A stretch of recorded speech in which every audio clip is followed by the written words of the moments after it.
Hello and welcome to the Brooklyn Rail's 1061st New Social Environment.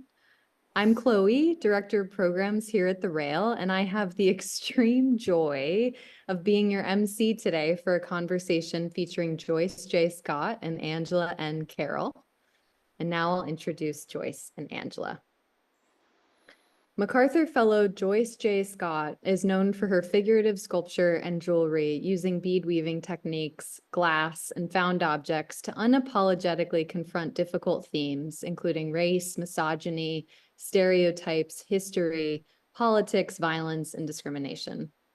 Born in Baltimore to Southern sharecroppers, Scott earned her BFA from MICA and her MFA from the Instituto Allende in Mexico, and was conferred honorary doctorates from Johns Hopkins University, MICA, and the California College of Arts. The subject of countless books, articles, commissions, residencies, and honors, Scott's work is included in museum collections worldwide. She's represented globally by Goya Contemporary and recently opened a 50-year traveling retrospective co-organized by the Baltimore Museum of Art and Seattle Art Museum, which is the subject of today's dialogue. And our host, Angela N. Carroll, is a writer, art historian, and curator based in Baltimore. She regularly contributes critical writing to publications operating at the intersection of art and culture, including Sugarcane Magazine, Black Art in America, Be More Art, and Hyperallergic. Carroll is often commissioned to write for art exhibition catalogs and academic publications, and her recent contributions include Joyce Scott, Walk a Mile in My Dreams. She received her MFA in Digital Arts and New Media from the University of California at Santa Cruz and intermittently teaches at American University and MICA. And with that, I'm going to pass it over to Angela to get us started. Hey, everyone. Thank you so much, Chloe. We're so excited to be here. And I just want to start off by saying that this woman that I'm going to be in conversation with is, yes, is a beacon, is a light, is a mentor, and has been a mentor to so many of us all over the world, but especially within Baltimore.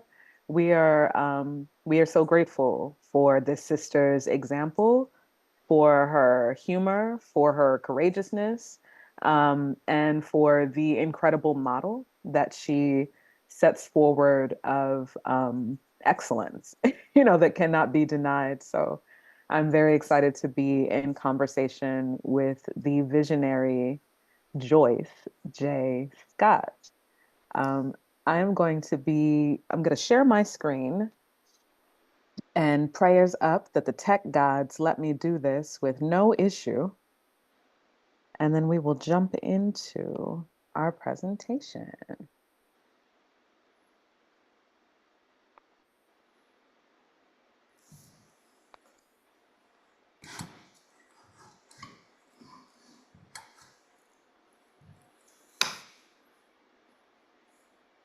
May I speak? Yes. I would like to thank everyone for waiting. My tech went crazy, and so Amy came to my house to get me. Luckily, I had on my jewelry and my lipstick, but I have my house dress on. I stink. I don't have any lotion on my legs, so I'm ashy, but I'm ready to go. Yes.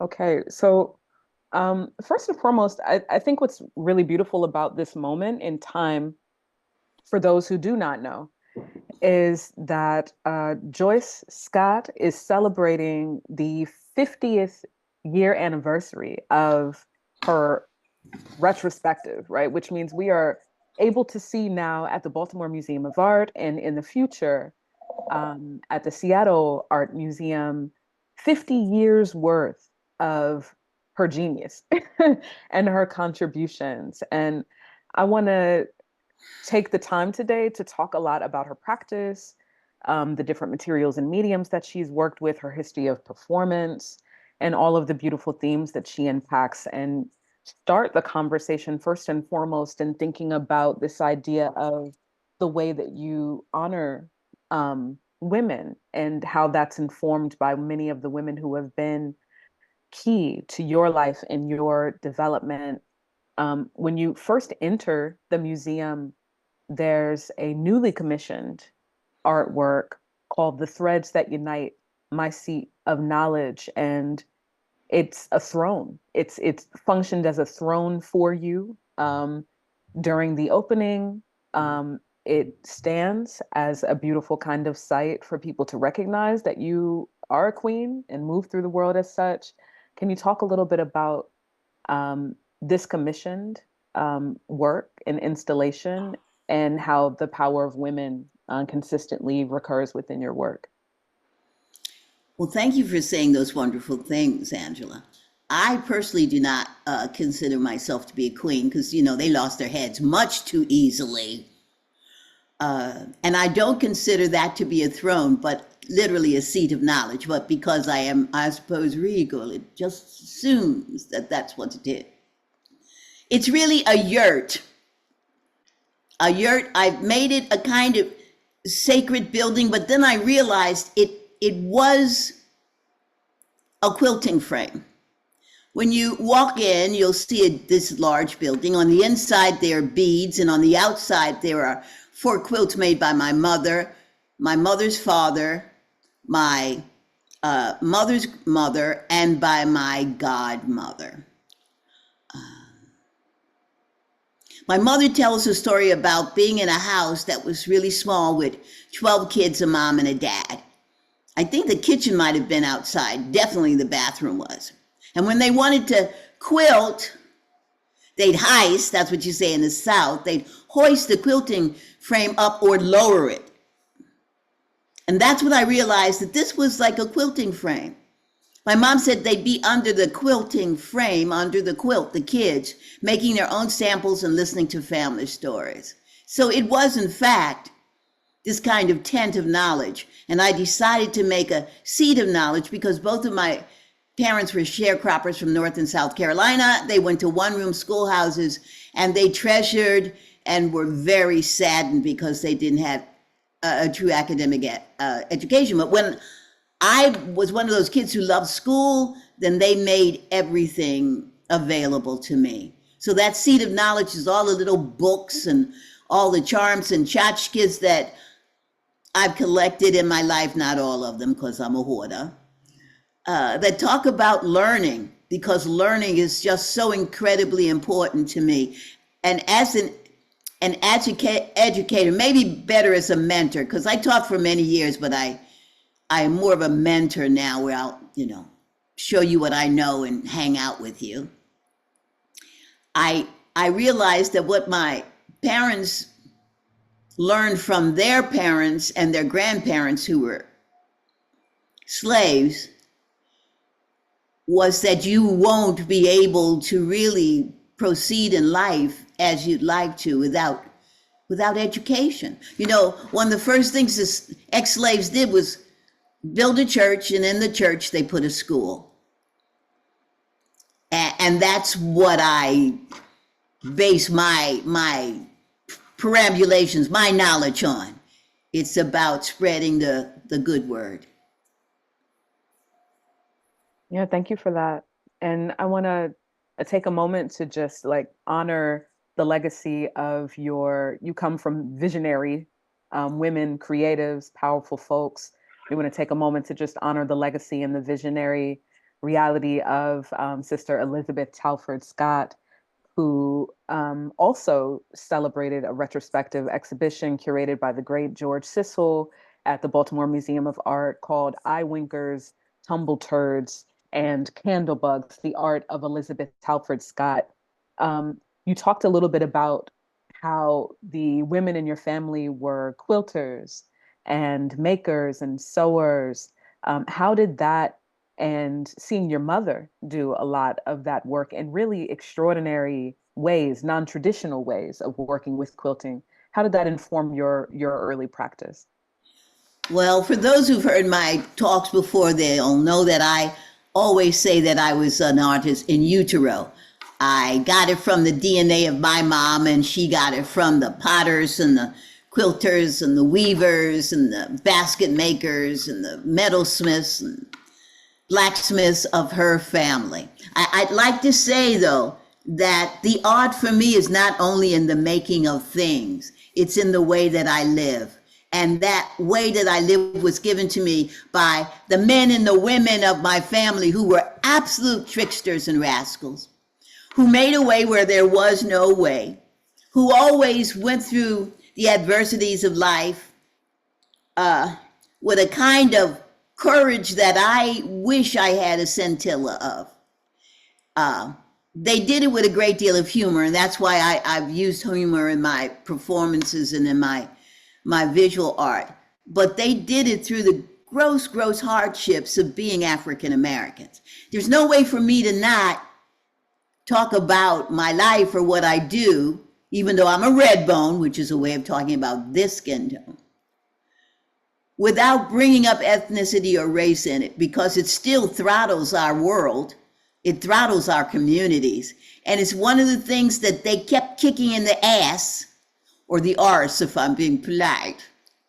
They kept kicking it in the ass to get past it, to give me a better life.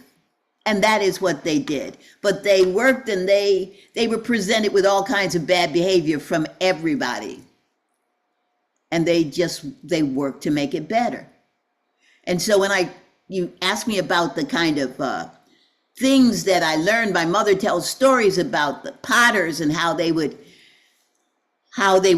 make earthenware pots, and then they'd cook them on stones. And my dad would just talk all kinds of silly talks about, Hanks or ghosts in the fields. And all of these things that I was surrounded with made me this person that I am, and gave me the ability to live this life, which is the life of a maker and making the kind of work that I do. I mean, this is my bully pulpit. I'm not a politician or a preacher. I'm an artist, and I'm still a citizen, so I'm still upset about stuff, and the best way I can deal with it is to do it through my artwork.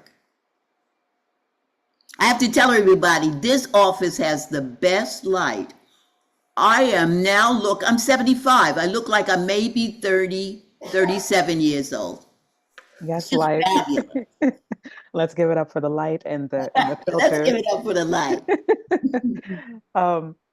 I wanted to come back because for those who may not be familiar, Elizabeth Talford Scott is expanded and pushed the practice of quilting. So everything that she learned and took on about quilting in its traditional form, she, really bravely and courageously pushed against all those traditions and expanded it into really an abstraction, an interstellar universe within itself, thinking about textile and fabric and all the possibilities that it could use or be a function for in relationship to the retention of memory, but then also the possibility of future.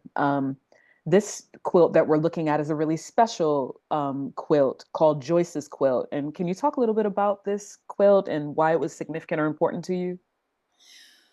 Well, I have to start by saying my mom's métier was rascality. That's on both sides of the family, but one of the easiest ways for you to pin somebody against the wall is through humor. No blood is shed, maybe a tear, but the way that you deal with the fundamental oomphs in our life is through humor for us. Now, this is Joyce's quilt. It was a quilt that was made for me, and before I allowed it to be shown, I would sleep under it. It's got this star in the middle. The star is being eaten by a bigger kind of cosmos. And that was made for me about ego, about not getting too big and too buffy, because there's always something that's bigger and puffier to you. And then on the bottom in the yellow rectangle, there's a rabbit with a shovel tail. And that's because I talk so much trash and get into so much trouble that I have to use my tail to dig me out. And that was about solving problems. And so, the stars and all of these little things and bugs are the methods that she used when she was a kid to teach herself how to live one more day. And she was passing this on to me about digging myself out of holes. And how when you're in a hole is not a mistake, it's an opportunity to learn something new, a new method of getting out of yet another. circumstance.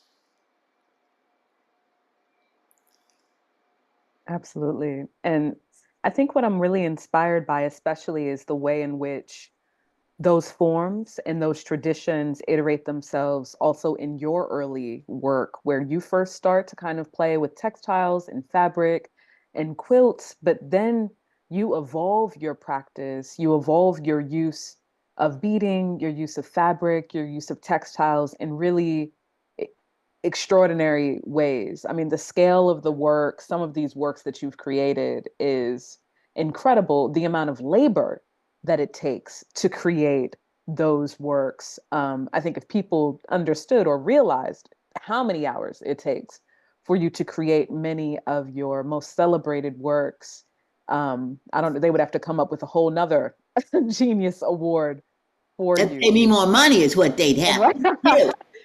That part too. Yes, absolutely. And that. Well, let me say that this is going to sound corny and also maybe false, but I gauge almost everything that I do work-wise and sometimes life-wise by slavery. Now, I know people are like, oh God, don't say the S word again. But when I look at how liberated I am, how I've traveled the world, how I've seen things, how I've made things, how I am celebrated, I know just how free I actually am in contrast to my family. And when we talk about how much work it takes, I have never dragged a 500-pound bag of cotton to be weighed. I'm figuring out I'm doing exactly what I want. I've got the easy route. And I know what my parents went through just to live. So all the hours that I spend in everything that I do are just my paying homage to those people who did not have that choice. I know how hippie kumbaya that sounds, but it is actually the truth, and it's what buoys me. It is what allows me to get through one more beadwork with the bad fingers, and they're fabulous looking, but they hurt. Because there's magic that they whisper in my ear every time they tell me to keep going. Yeah.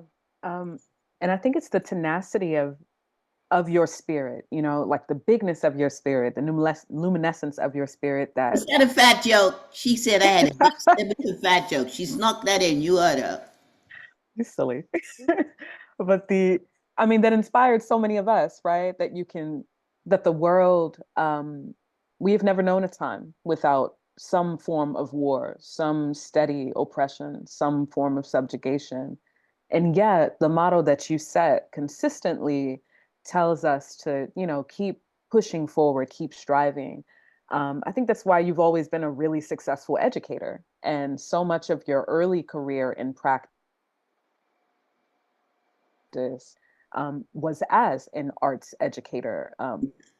A really cool installation within the retrospective at the Baltimore Museum of Art is a room, an interactive and immersive space where people can play with a large loom, which is modeled after a loom that you used consistently in your early practice as an educator, working with students and youth in Baltimore City. Can you talk a little bit about why education has always been important to you and how your work as an early arts educator supported your practice?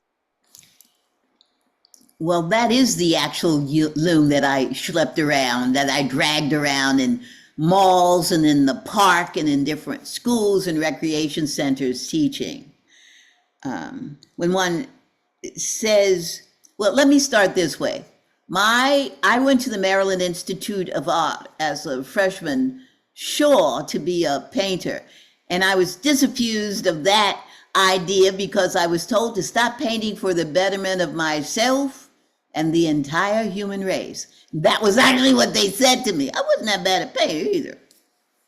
I knew I would be a teacher, but I didn't think it would be a formal teacher. So I went into the education department and realized after 4 years of matriculation, that's a Baltimore Ebonics, that I would be a 700-pound alcoholic if I actually taught in the public school system. So I ran off to Mexico like any self-respecting hippie, and luckily got a scholarship for a graduate degree in crafts. And there I was doing exactly what my mom taught me and what I've been doing at MICA. I was weaving, I was doing metalwork, making baskets, doing clay. When I returned, I really wanted the freedom to be an artist, to not have to be bound by a 8-hour day and what other people say is right and wrong. Although I did have a job for around 2 years as a drug counselor. No, I'm not a recovering drug addict, although that's another thing to be. I use drugs. I use my art as my modality. So we painted on walls, we did performances, and we wrote poetry. I was the worst group leader ever and gained no respect from the rest of the group leaders because, in fact, I was not someone who had participated in the abuse of drugs. I was an artist. There's something about having knowledge, being just stuffed with knowledge, imbued with knowledge, it coming out of your nose and your ears, that makes you want to give it, that makes you want to share it, that makes me want to be a teacher. There's something amazing about seeing the face of my youngest student was probably 6 and my oldest was 81. For them to get that hit, that thing, that amazing sparkle, when they got it, when they learned something new, when they understood their prowess, that made me want to teach. And it was also a way to elevate those children in the different communities that I traversed. It was my way of showing them that there was another way to gain respect and joy from others than fighting or, selling drugs or doing these other things. And that's very important because that's how people, many times with no money, got to share their gifts through working in a church or doing something like that. And that's the only way that they could many times elevate their children, because they didn't have the money to send them to camps or to special, residencies or whatever. And that was very important to me because that's how I got it. I got it by being supported by my parents and being supported by my school teachers. And I felt that it was very important to give back. Because, this is the world in which I live. I don't want to live in a screwed up world. I cuss a lot, guys. I'm being very, very good about not cussing. I don't want to live in a screwed up world. And so what can I do? I have to give back. And how do I give back? I'm not someone who wants to be a politician, although I'd be a good politician, but I would get shot. And we all know that. So I'm not a politician. I'm an artist. And that's the way I want to help the world go around better. And I'm good at it, so that's why I should use it that way. Absolutely. Just do my own horn. Toot, beep, beep. I think I want to talk a little bit about adornment too. And because I don't, if any of you have ever had the blessing or the honor to be in the presence of this sister, or see any of her photos, and we're going to show some fly ones from across her career. I fly. You are fly, right? You are consistently, and we'll tell you if girl, here's a bag. We'll give you clothing to elevate your wardrobe so that you are not out in these streets. Yeah, not looking as extraordinary as her model and her example sets for us. And early in your career, because you come from all of these seamstresses, these sewers, these master makers, right? These visionaries. And you had a fashion line. I mean, meaning that you would put on shows, stage fashion shows with really beautiful members of the community who have also gone on to do really extraordinary things.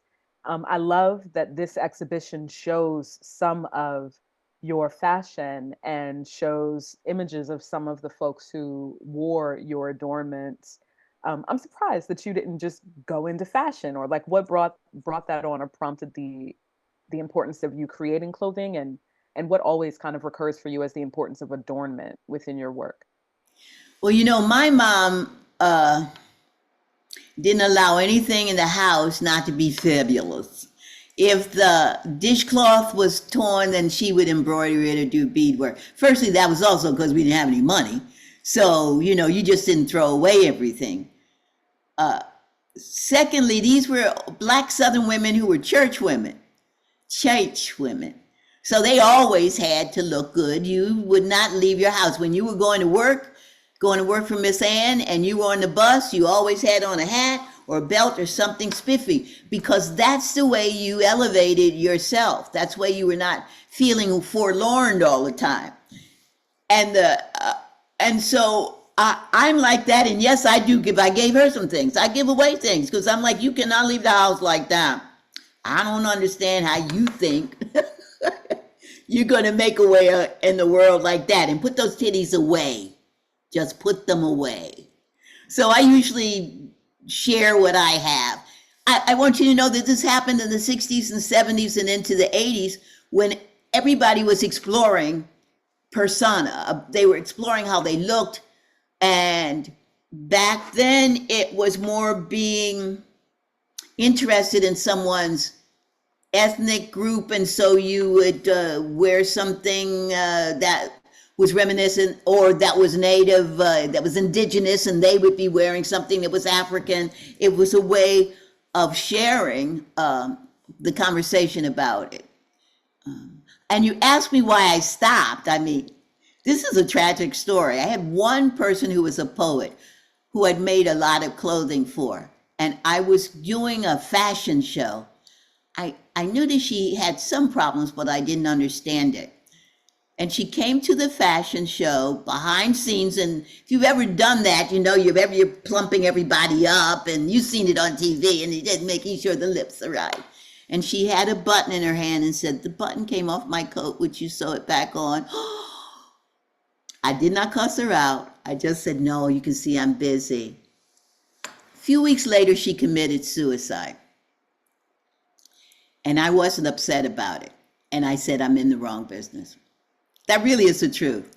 When I couldn't give her 2 minutes, when I couldn't see that she needed it, and when I was actually more interested in dressing people up than giving her those 2 seconds, I thought, I'm in the wrong business. I'm not making enough money to not retain my humanity. So that really is why I stopped it. I still make things, but having to be in the business where you're much more involved with the surface and not the inside told me that, no, I was going down the wrong road. Yeah. I know it's a tragic story.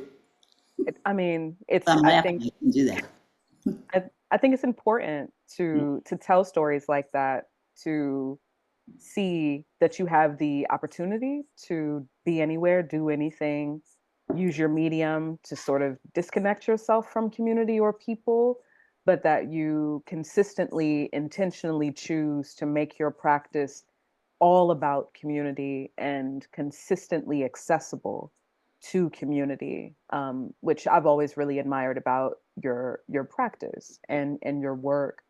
And that's why I really loved when you did this project, the improvisational peyote stitch fearless beadwork, where this sister is an illustrator and a singer and we can just go down the list of all of the beautiful things that this woman has the gift to be able to do. But in this comic book, she taught people how to do beadwork through illustrations, which I thought was just the coolest thing, right? Where she's offering people the opportunity to learn through her art. The art is the book, but then the tutelage is through the art. And so, can you talk a little bit about this project and Sure. And where this came from? And having a 50 retrospective means that you keep going back and seeing stuff saying, what? I did what?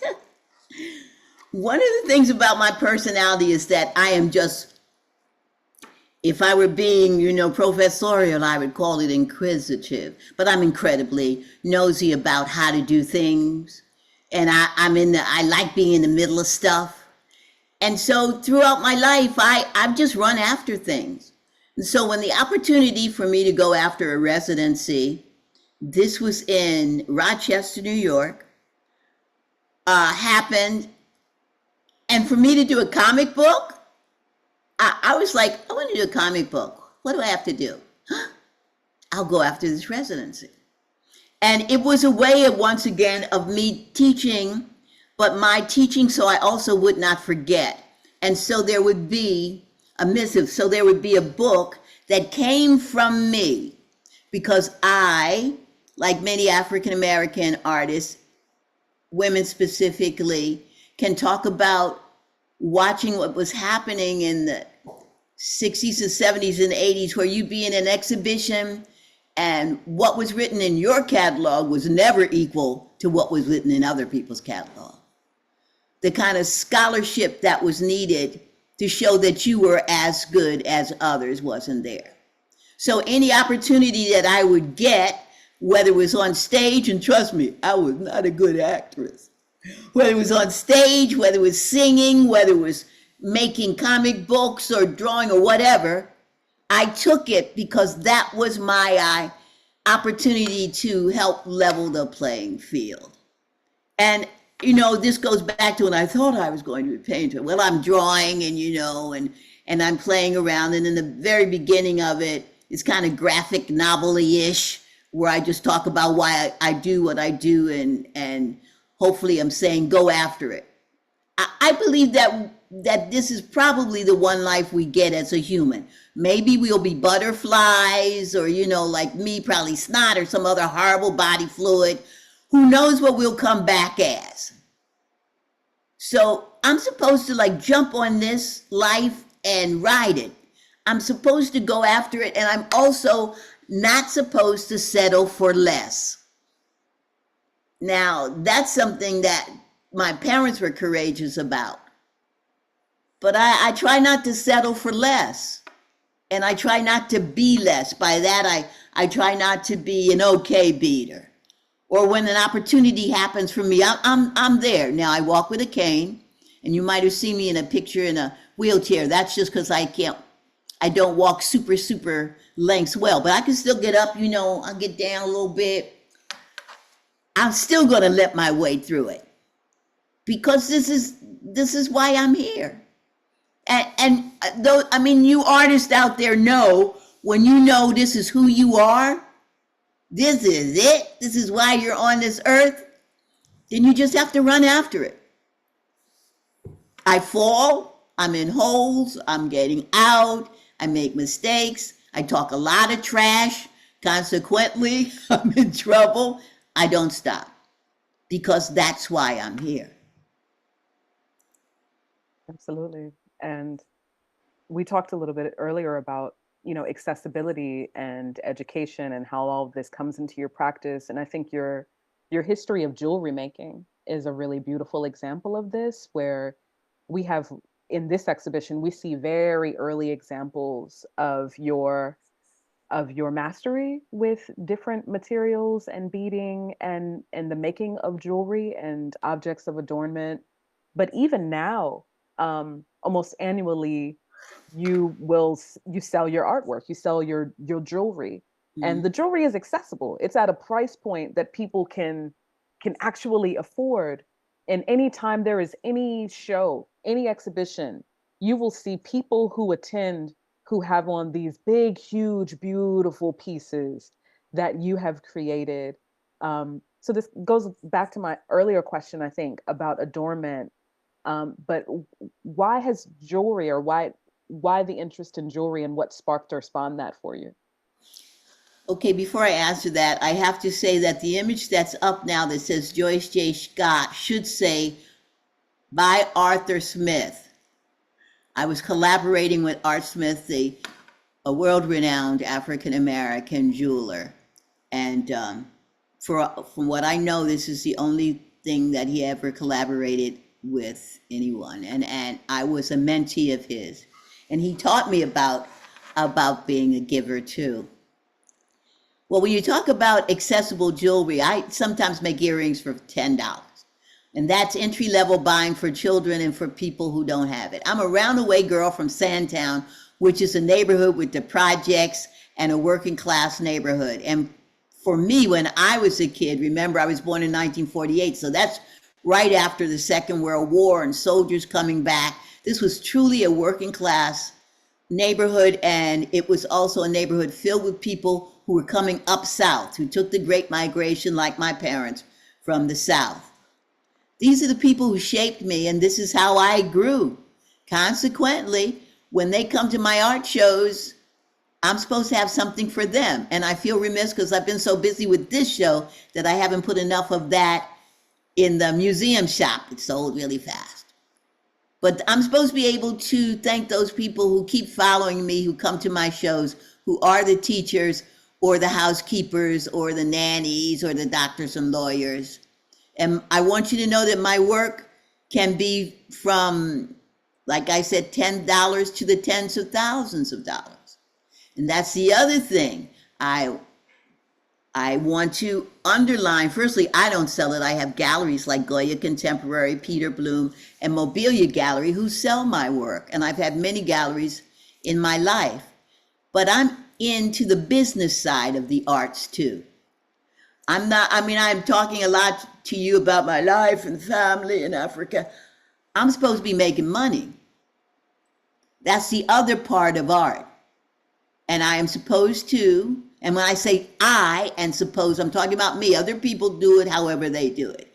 I'm supposed to connect myself with great representation, and they're supposed to take care of me, and they do. Or I leave. Now at 75, if I ain't figured that out, I'm in the wrong business for sure. But that's one of the things that African Americans and artists and women have struggled with, and that's getting really great representation and being seen as equals in any of the different institutions or mediums. And I'm here to show that that's untrue, and you're going to bum rush you, and you're just going to see the quality of my work. And someone said, think Faith Ringgold just passed, but she was a general in regard to that way of thinking, and she was just a great example to me of that, and how one has to move. Yeah. Absolutely. Yeah. I like also that these objects, jewelry, which are very like feminized objects, you empower them with a lot of the narratives and stories that affect women, right? So it's not just about the beauty or the fly or the adornment. It's also the kind of things that women may not share, may not feel safe enough to share, the violences that happen to women and children.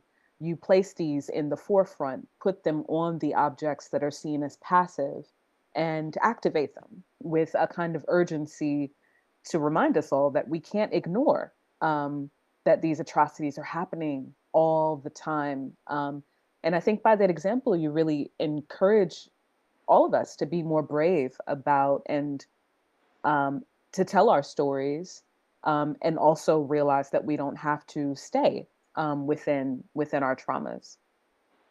Well, jewelry is it's this kind of insignia. It's a stamp of class and gender, but it also can be and has been storytelling for a lot of ethnic groups. A lot of groups of people don't just wear diamonds because, it costs a lot of money. It's their status. And there are people who wear colors and shapes because they mean something specifically.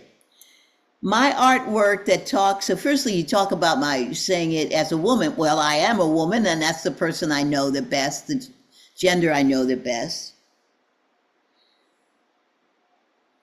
I make work that I hope challenges people. And so the person who buys it and actually wears it has to have the stones, the cojones, to say, I'm going to wear this because somebody's going to ask me about it.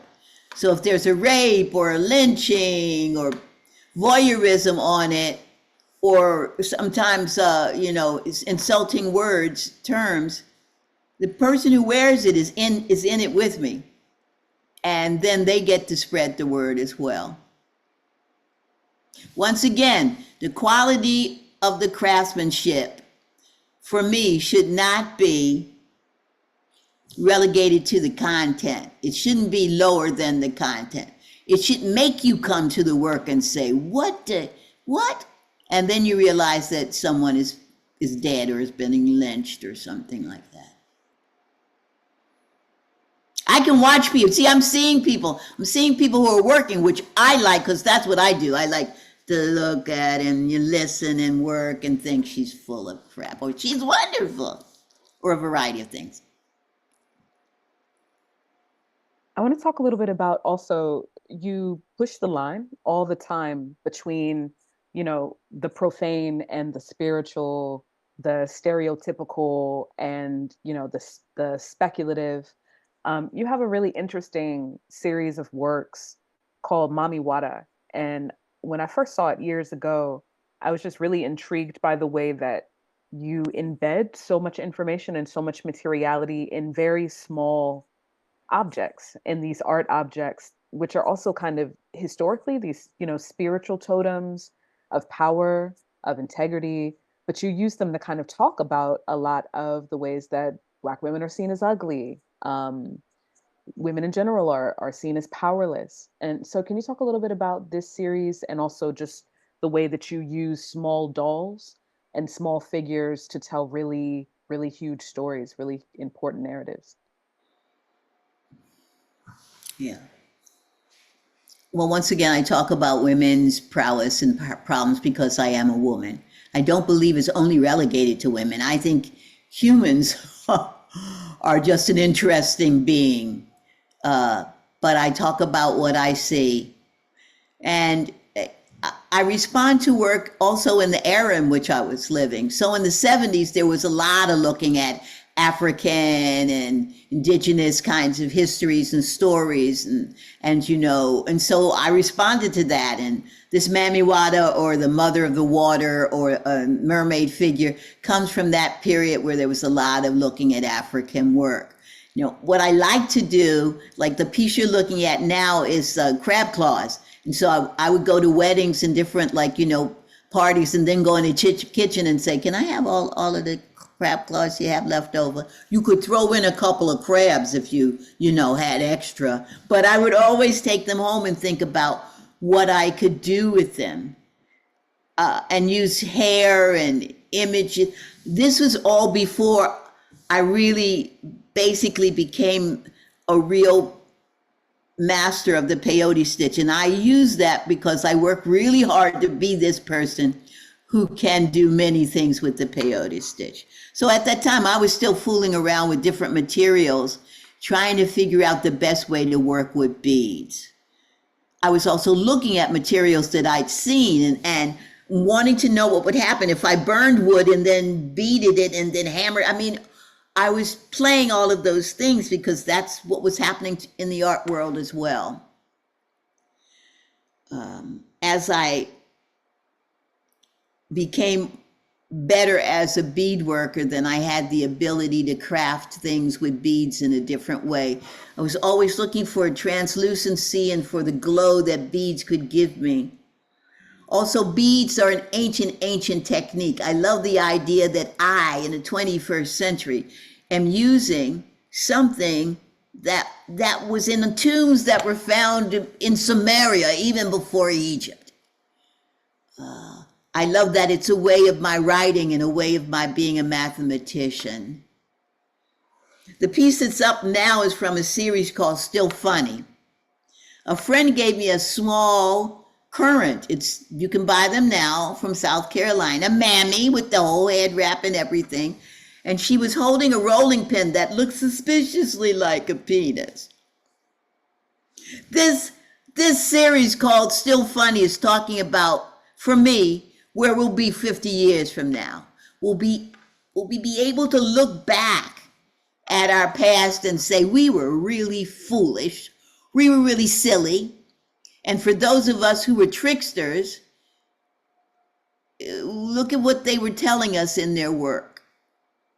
that's why I do that. And this series has all kinds. There's a guy playing a flute originally, but it turned it into a black penis. And there's a woman, this guy is grabbing her, and you don't know whether they are actually entangled in love or whether she's being raped. You don't know. And I wonder what we'll talk about around the kitchen table 50 years from now.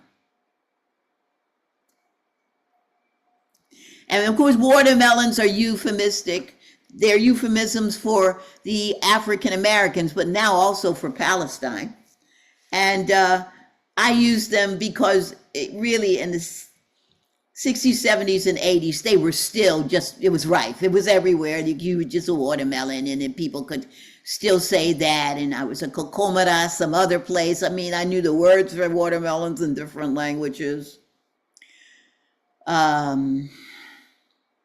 Yes. And it's the antithesis of what you think would be happening. So it's man eating watermelon, but it wasn't that he was eating the watermelon. He was being consumed by a stereotype. And all of these are like, many of them are like fit in your hand so you can peruse it. You can look at it and see it. Not only as a doll idea, but as an idea. You're holding an actual idea.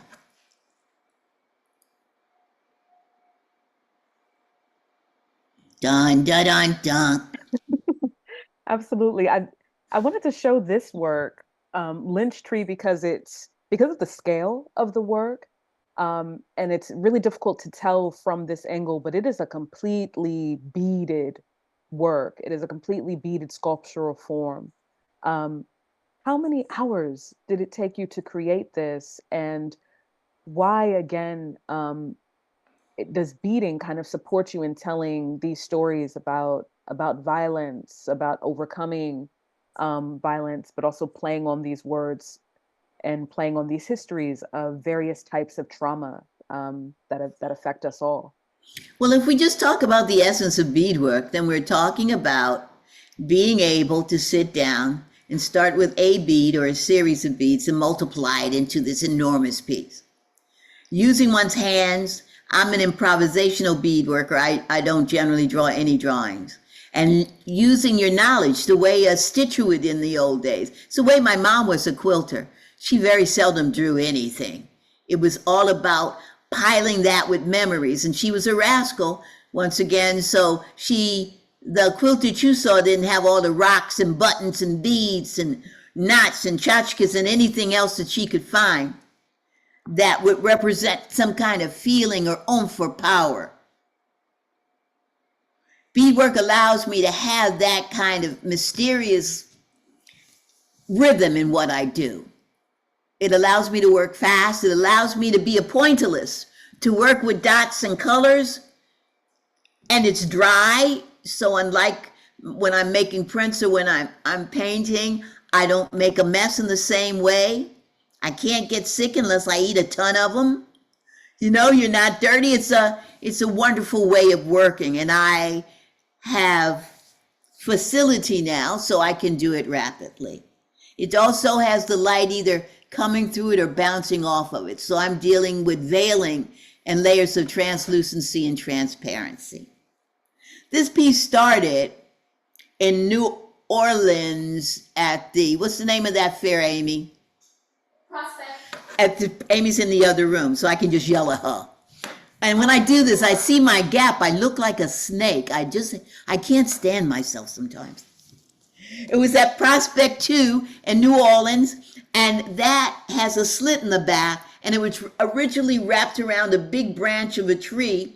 And as you'd walk through, you'd happenstance upon it, and those brown glass logs or branches were hanging from her neck. And so it was a lynch tree. It was lynching the tree, not vice versa.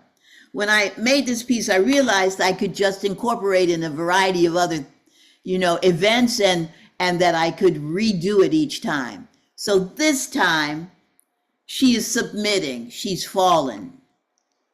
There are things pouring from her back, and there are things like a reliquary or a funeral pyre thing around the front. And it didn't have all of this work. I just kept going home and making new pieces because the environment was asking for something different. And then the pieces on the wall that are mola work or reverse applique, that's something that I started doing and then went to the San Blas Islands off the coast of Panama to work, with Kunas, who are supposedly the second shortest people in the world. They're an indigenous group that do this technique. And they laughed at me and I laughed with them, and they also do beadwork. And I came back and I used it to challenge and to stack upon the knowledge that I'd learned from my mother as a quilter. Now, I tell everyone, and it's the truth, that my mom gave me my passport. The needle and thread and fabric or beads is my passport. I've never been anywhere where somebody wasn't sewing or doing something. And that was my way in. I could always be, comfortable with someone because they were always doing that. And weaving's the same thing. Absolutely. I want to spend a little bit of time thinking about the way, and we talked about this a bit earlier, but you both recognize, show, and reveal the profane things that happen to women, but you also represent and reflect on the way that women really are, especially Black women, are mothers to the world. And so you have a history of doing series of works that show Black women in the myriad form or role of mother, both as, the potential mother of gods, and then also the mother of stereotypes, of pain, of trauma. Can you talk a little bit about Sure. your work in this era? You were working a lot with leather, which was pretty interesting. Let me say that I think just motherhood is women, okay? So right away, it's all women. But once we start talking about systems where there's classism, then it really generally is the brown and the Black people and the Asians who are in the bottom taking care of people's children. And it's the same right now, unless it's an au pair coming from the Netherlands, and she's staying here taking care of your kids while she's doing her master's degree in English literature at Hopkins. But most of the time, it's those people who don't have options about other jobs or who have been taught to be givers. Sometimes their stories were about African American women who would spend all their time taking care of white kids, and then when they came home, they didn't care for their children, but that's untrue. It is patently untrue. For those people who were caregivers of other families, they cared for those families. And remember, they were the second parent to these children. They were everything generally but wet nurses. My mother would tell me all kinds of stories. And then when they would come home, their work day would start all over again. They'd be with the kids, they'd be cleaning the house, they'd be cooking, they'd be with their maid.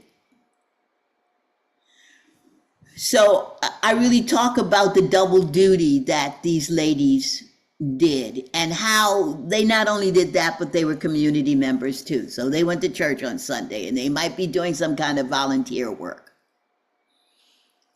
I find them to be superheroes, and that is who, in many ways, I base myself upon.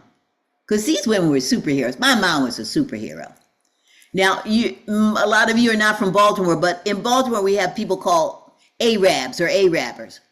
And they were called that because they go around with wagons, horse-drawn wagons filled with different produce.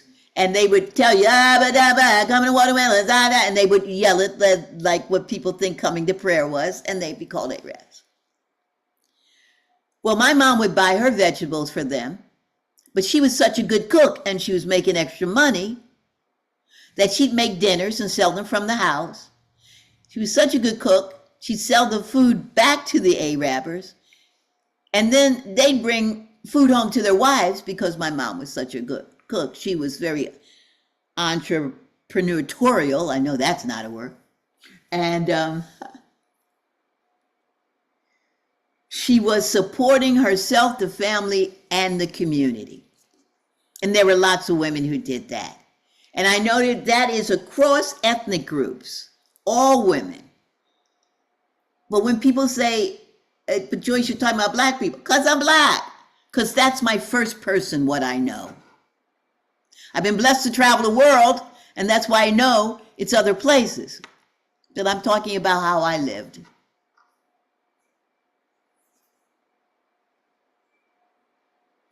And another thing, don't get it twisted. There's a specific thing about being a caregiver of kids.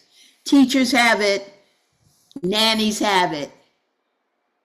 In the days of slavery, those women could have killed everybody when they were cooking. They definitely could have slayed a lot of kids, but they did not. They raised them. There's something special about being this kind of caregiver. And you see it in teachers all the time who take their money and buy things for kids. So I love celebrating them and talking about it. And when you ask me about leather, it's making skin out of skin. Mm-hmm. Let's talk a little bit about your work, again, in this idea of transcendence and with glass. You did a really cool residency in Italy, right? Where you were able to learn glass blowing techniques and incorporate that into your practice. Can you talk a bit about that as well? Well, Goya Contemporary set up a residency for me at the Baringo Glass Studio. And from that, my work was in some of the shows at the Venice Biennale. But that's like years after I've been working with glass. I first started with industrial glass, like mayonnaise jars and things. If you go back to the picture that you just showed, I think one of them, I honestly can't see from where I am, but one of them might be a woman who's in fact, a jar. And you see the person who's sitting there, that clear color, that's like industrial glass, like a head that was a perfume jar, and arms that were medicine bottles, and a sconce that would be for a light. And then I added beadwork and coral to it. So I've studied at Pilchuck and Penland and Haystack, and in people's studios. I realized right away I didn't want to blow glass. I mean, I don't know why the hell anybody would want to do that, but I love that they do, because I don't have to. But I get to lord over them and collaborate. I don't do a lot of lording because, they're bosses too. But going to Venice was a jump for me, because I'm going to a country where I don't speak the language, and they're not accustomed to having fat old Black women come in and say, do this. So, of course, I came in dressed to the nines, wearing velvet. I knew they liked opera, so I came in singing. And they're like this, ma che si fare, oh, hey, oh. And I would come up with ideas with my beadwork, and they'd go, no. And I'm from Baltimore, so I'm like, yeah, hold up. So I'd show them how it worked for me before. And some things were very successful and some weren't, because glass has a specific recipe and it does not always fuse or work well. So I went back home after the first residency, and I was doing a class at Haystack Mountain School of Crafts, and I asked my assistant, where can I get antique glass beads from Italy that you know about? I mean, really old ones, because they have not changed the recipe very much. And when I went back the second time, it was butter. And by that time, they were like, here she comes with the singing and the clothing and the yelling. We had a very good time, and from that, I developed techniques and things. You can go back to the piece that the red piece was before.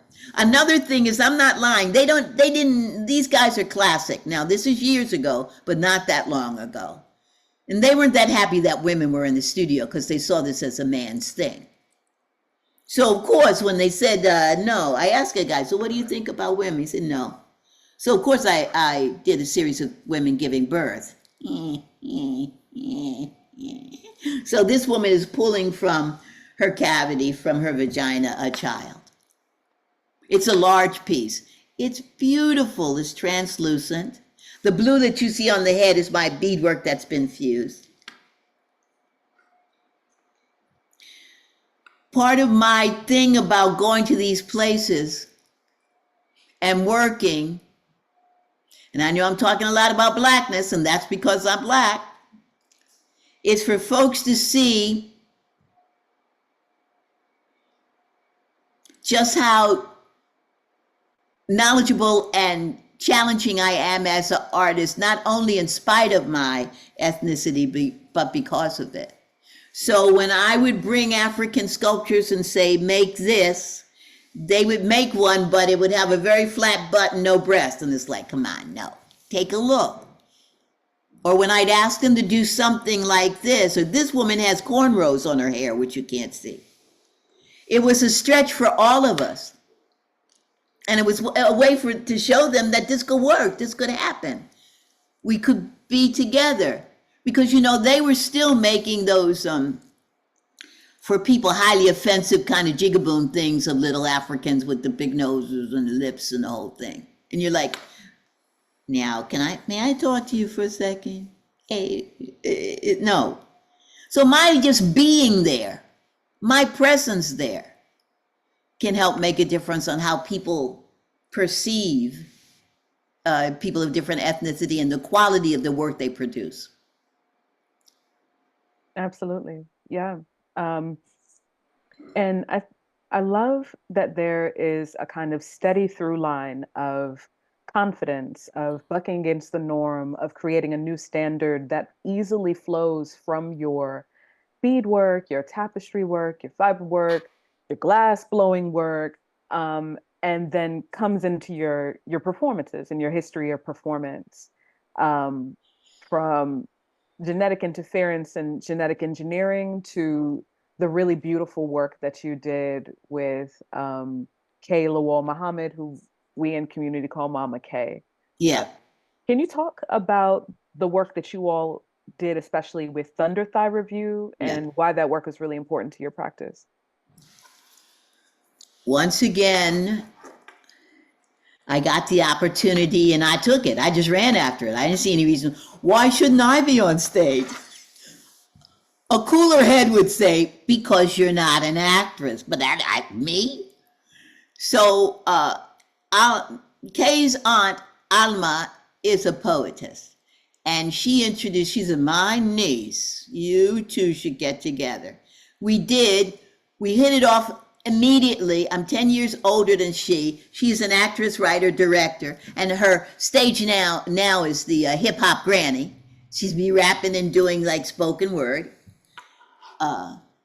We got together and started to work on presenting work as women of color, as large women of color, what happened to us every day in our life, and how we were in touch with all of the topics and everything that was going on in the world. So in the 80s, there was a whole time where boat people, if you don't remember that term, boat people. So we did a whole thing on immigrants coming to different parts of Europe on boats. So we did a thing on immigration a long time ago. I did a piece on Saatchi, which is the Hottentot Venus, which talks about sexuality and very large buttocks, and the fact that not everybody, but many women are getting their butts enlarged now really goes back to this woman who was paraded around Europe because of her body. It directly relates to that. It gave me an opportunity to tell you exactly what I'm thinking. Because when you see my artwork, you're like this. Well, I know there are people who are upset about that series with the mammy and the penis.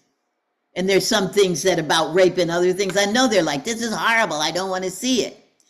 When we're performing, we get to tell you why.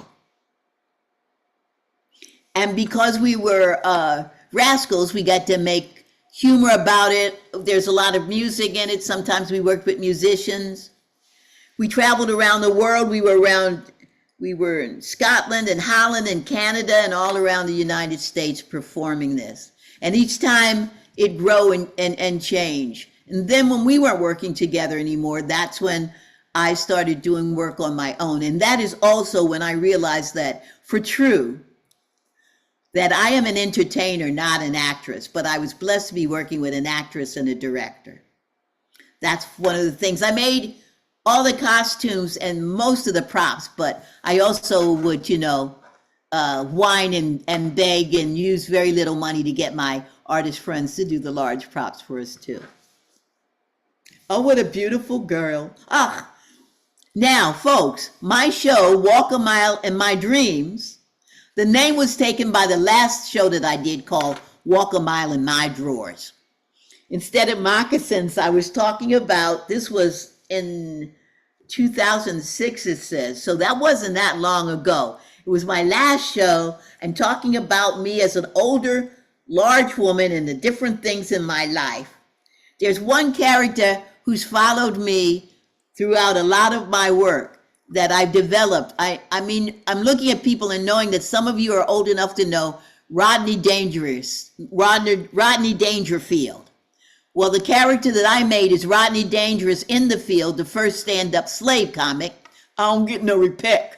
Rodney Dangerfield was always messing with his tie. I don't get any respect. I don't get any respect. And he was, I don't get no respect. I don't get no respect. And he told horrible jokes.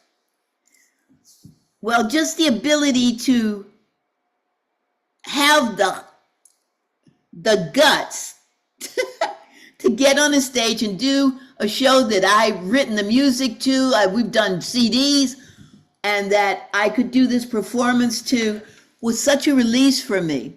And to do it even when I was crummy. I can't tell you, you go back and say, what did I do? I fell off the stage once.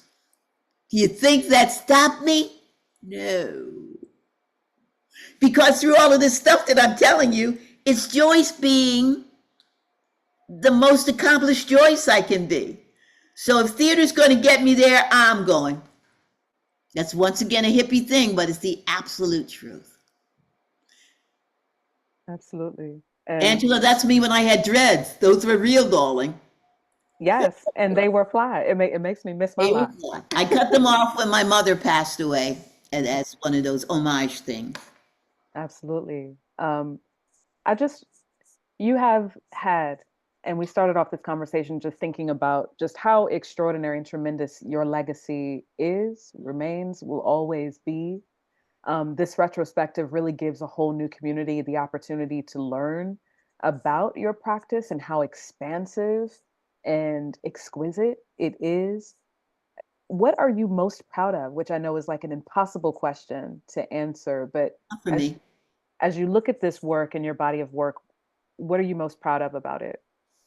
Quite honestly, it's an easy question because the work is only a component in it. It's being alive. It's putting myself in situations where that could very easily not have happened. It's not giving up. It's not settling or sitting back. It's having this life that I've created. And at 75, 3/4 of a century, everyone, still going after it, still being hungry for life. I think that's something for me, at least, to be proud of, because I'm vain. I don't want to be in a wheelchair. I'm in a wheelchair sometimes.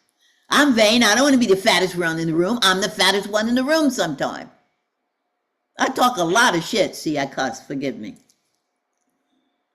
None of that stops me from being hungry for life and going after it. Because I say this all the time, and it's true. People died for me to have this opportunity. When one looks at it that way, that someone died so that I could cut the fool. Someone died so I could share my gifts with others. Then I'm just not going to stop. And that gives me great knuckles. That gives me great pride. And it gives me a lot of energy to limp on.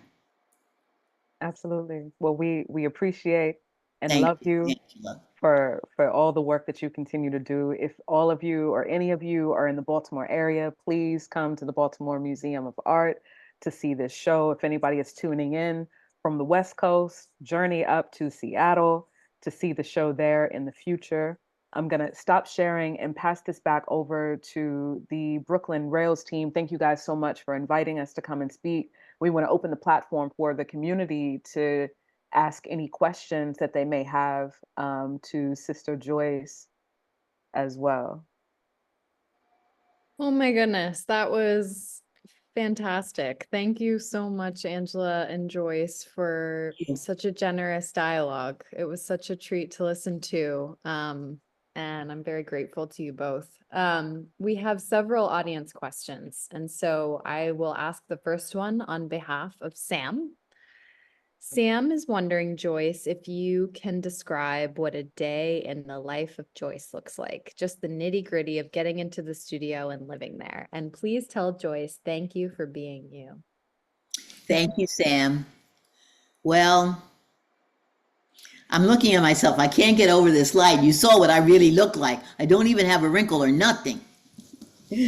Well, I had COVID twice, and I think I have a couple of long-term things. I don't have a big appetite, and my sleep is really verstunkede. Verschnoekt, vergingedy, I am not sleeping well. So sometimes I work all night and get up at noon. You know, I do the things that I should do. I put on my garments and I go downstairs. I may not eat. I just start working again. I live in 2 row houses, three-story row houses, and they both have studios in both. I'm a really horrible housekeeper, so I'm going through things and finding the right materials. And I usually am just working. I try to not work 8 hours straight, but I work. I watch the TVs on all the time. I used to have the radio on, but then I didn't like what I was listening to. I spent too much time turning it. I'd like to read more, but I've just been so involved in making art, I'm not reading a lot. I draw a lot, but not of what I do. I just like to make little drawings and fiddles. And I'm one of those artists who's making art. And you know, when I take a break, I'll go on Instagram and send those like ridiculous things with people dancing or children or cats to my friends to let them know I'm still alive.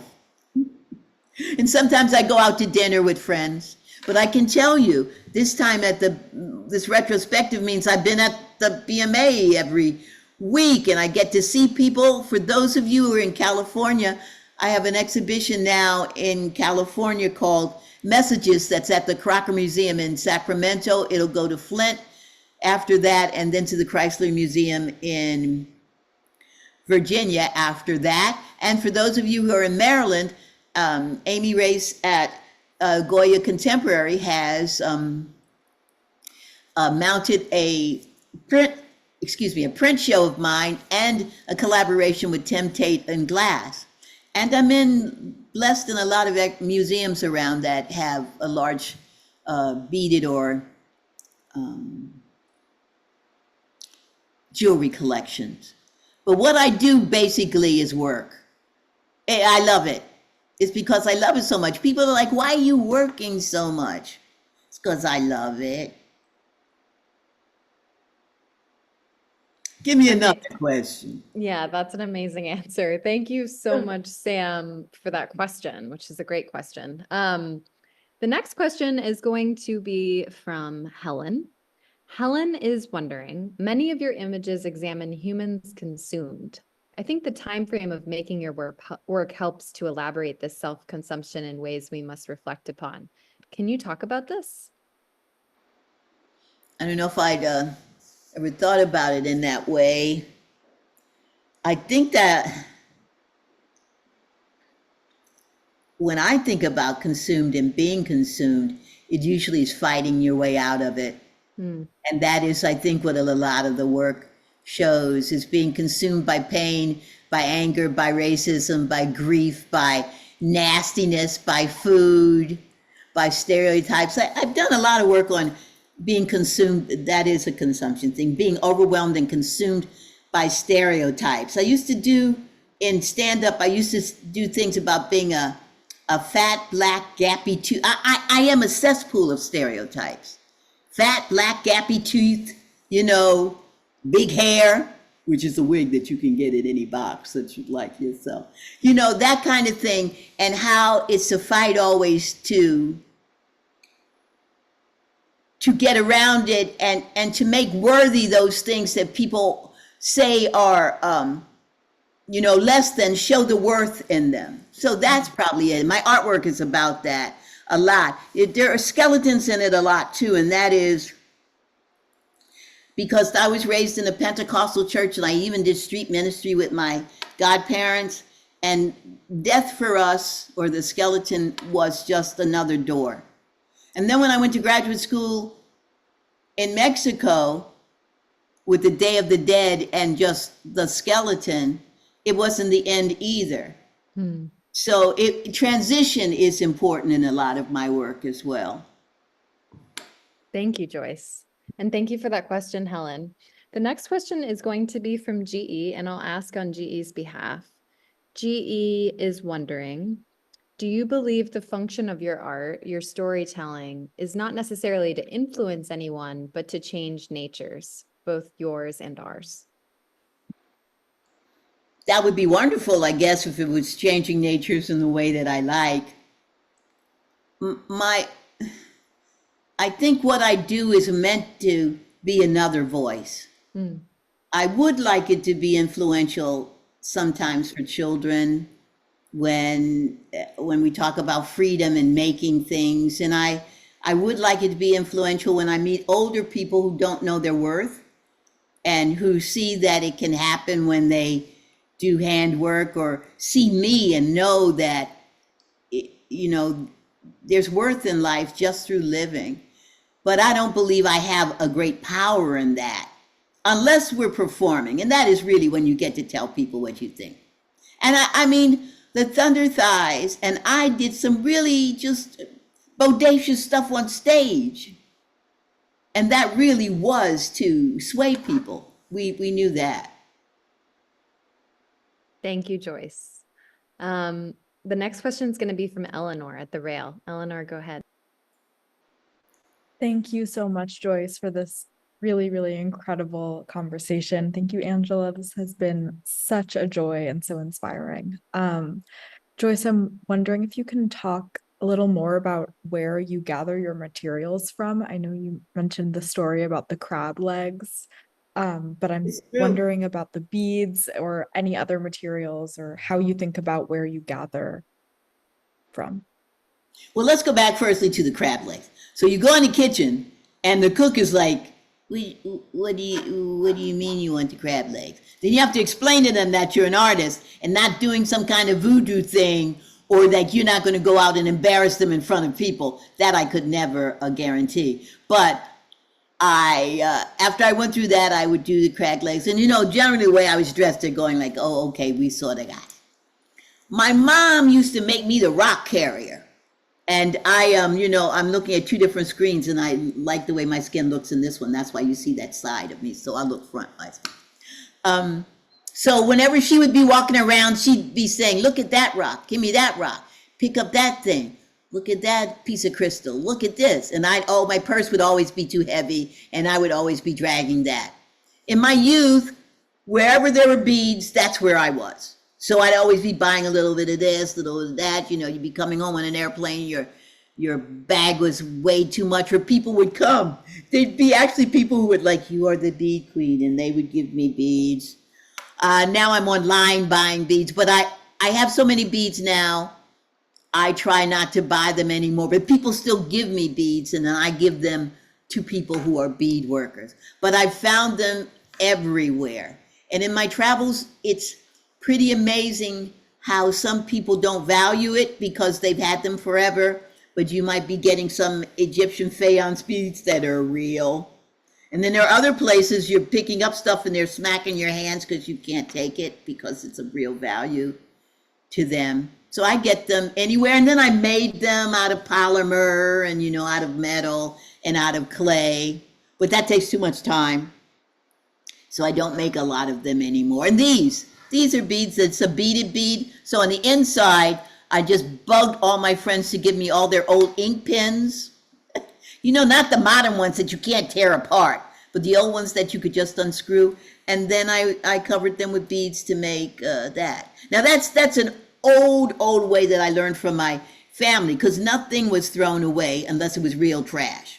And then you might have to go through there and see if there was something in there. So all seashells we saved, everything, ink pings, anything you could glue over, paint over, wrap over, whatever, you just did it. You make a basket out of something. It was always recycling and retrieving and imbuing this piece with a whole other story. I know I talked about stuff other than where I got the beads from, sorry. No, that's amazing. Thank you. Amazing. I've got a question here from Larry Poncho Brown that I'm curious to hear you answer, Joyce. Larry? Larry is wondering, are you stressed by how fast time is moving? Sometimes I am. Sometimes, because that thing about once you get older, time is, it's the truth. I remember being younger and thinking, will this day ever end? Now I'm like yesterday, I thought yesterday was Sunday.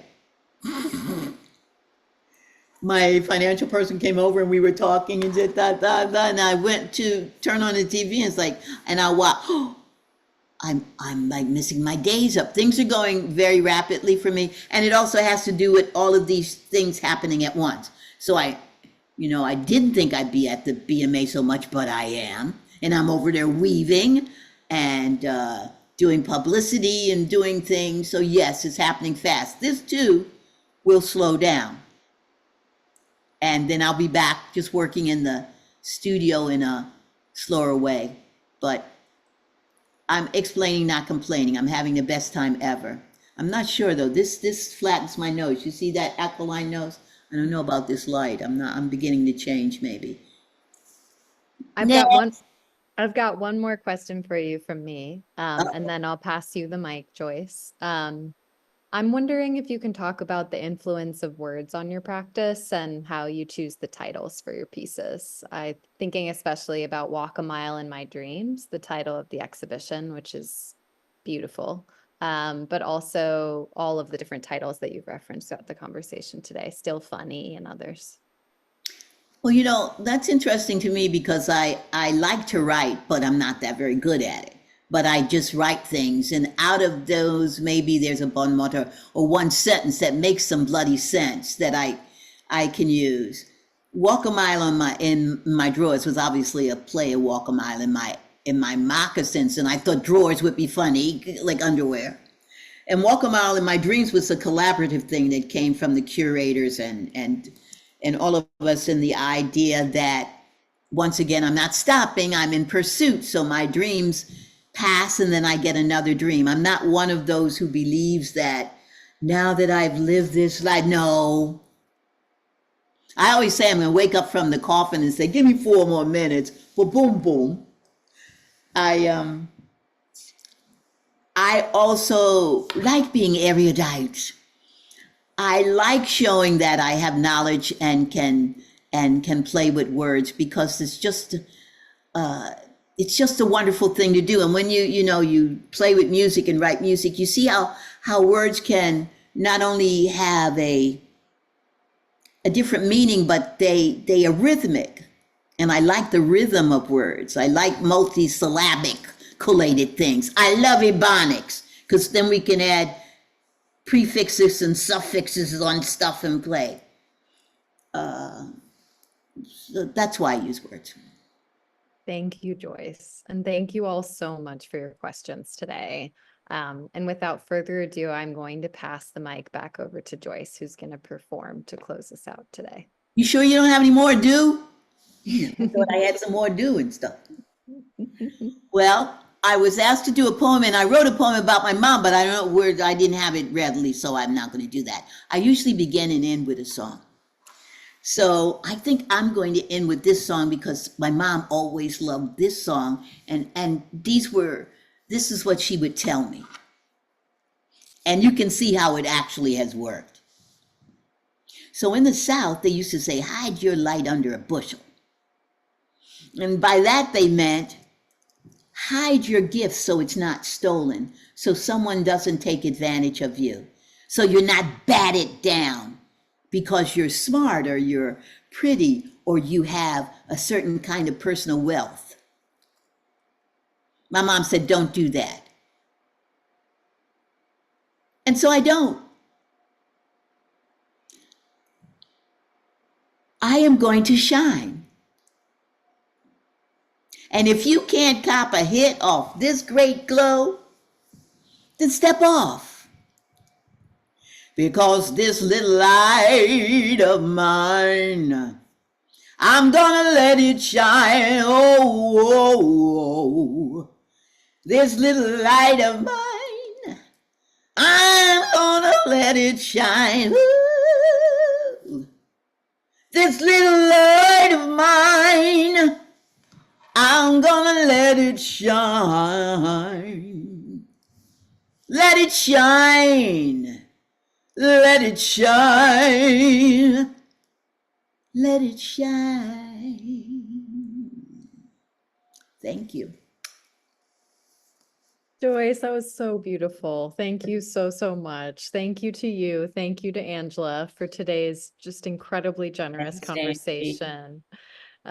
Thank you so much to Amy at Goya Contemporary, who saved us against technology today. Exactly. We didn't get into a car accident. And trust me, that was possible.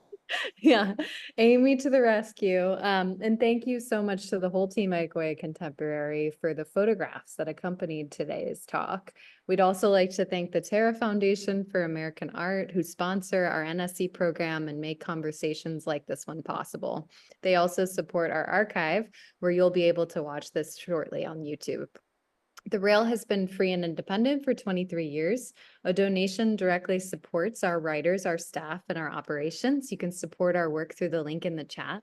And if you're free tomorrow at 1, join us for a conversation between Phyllis Haddis and Phyllis Tuckman on the occasion of Masterpieces from the William Rubin Collection, edited by Phyllis Haddis.